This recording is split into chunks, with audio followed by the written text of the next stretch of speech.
So, the good news and the bad news. Let me start with the bad news. What are the lows on bonds investment?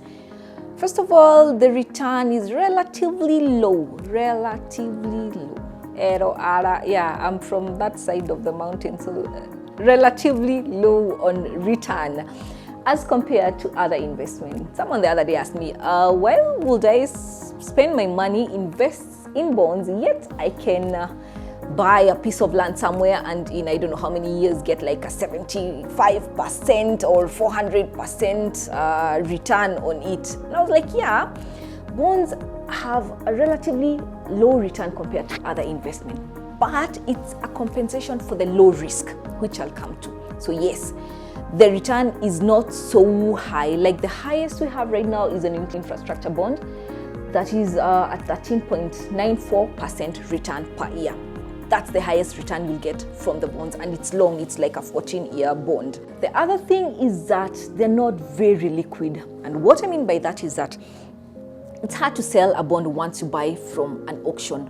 Once you buy it from the primary market, what you call the auction, once you buy that bond, it's not very easy to sell it before maturity. And that is done on purpose, because you can't keep lending to the government and going for your money after 1-2 months. You see, they're borrowing for a project. These projects are long-term. So they make the process a bit complicated for a reason, to discourage you from going for that market before maturity. However, yes, there's an option of getting your money back, which I'll explain later in a process called rediscounting.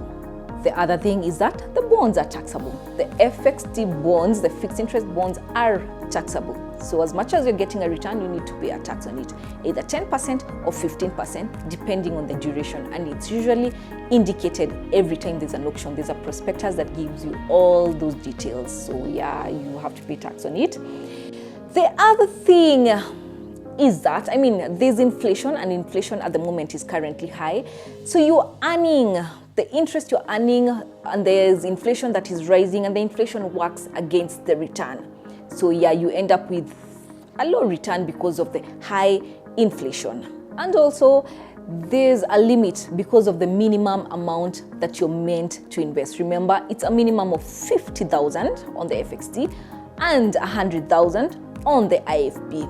Well, that could be a lot of money for most guys, but the best thing to do is just save your money. If you get your 5,000, your 10,000, just save up the money. Then once you get to the minimum amount of 50,000 or 100,000, then you can get to invest in a bond.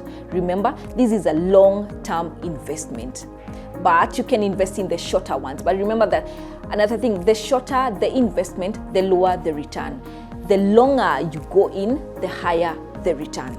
And what is the good news? The good news. So treasury bonds are considered as risk-free investment. For a fact, it's in the books. Treasury bonds are usually very low on risk. Chances of government failing to pay its investors is very low, especially on the domestic borrowing. It's quite low, and by the time we get there, everything else will be on a downward spiral. Someone again asked, you're telling me to invest in bonds and to this same government that has everything else going on. You know how our governments, especially in Africa, work, the corruption cases and all that. And they couldn't understand how you can be giving the same government money in the name of getting a return out of it. But no, there's a politics bit of it, but there's a government that runs. There's a whole system that runs a country for it to be where it is. If it wasn't run in a proper way, then this country would be in chaos. You can tell when a country is in chaos. You can tell when the country is in developing. So the risk of failing to get your money back is quite low, and the books put it at 0. The other thing, the return, the coupon payments that you're getting that are split twice every 6 months, they are fixed. Even the dates that you're meant to receive these coupons, the dates are fixed, and you know them by the time you're investing. Once the results are out, once this auction takes place, the dates are given up to the maturity of that bond. With that in mind, you're able to organize your bills, you're able to plan yourself much better, knowing that there's a guaranteed income coming in on which month, on which date, because you're fixed.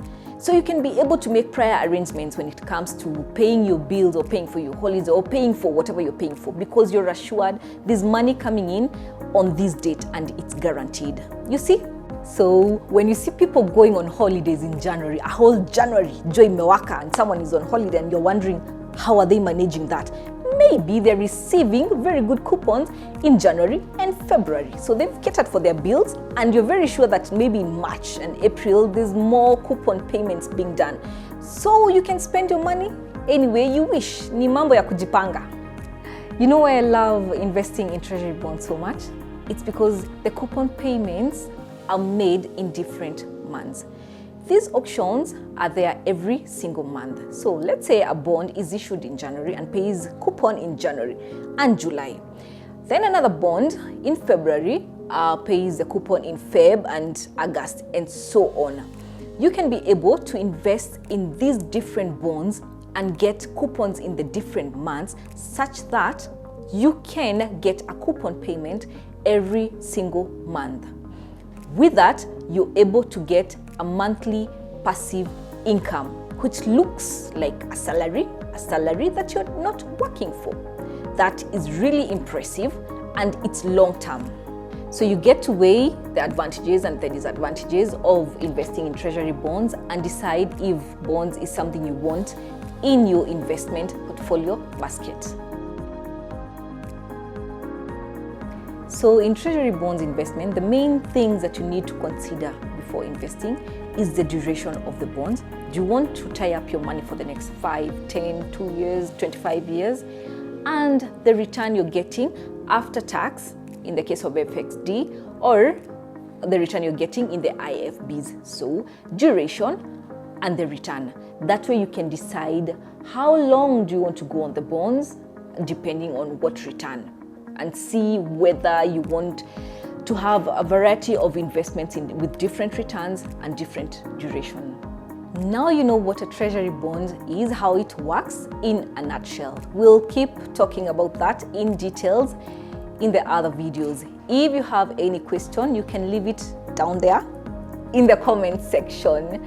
Stay with me.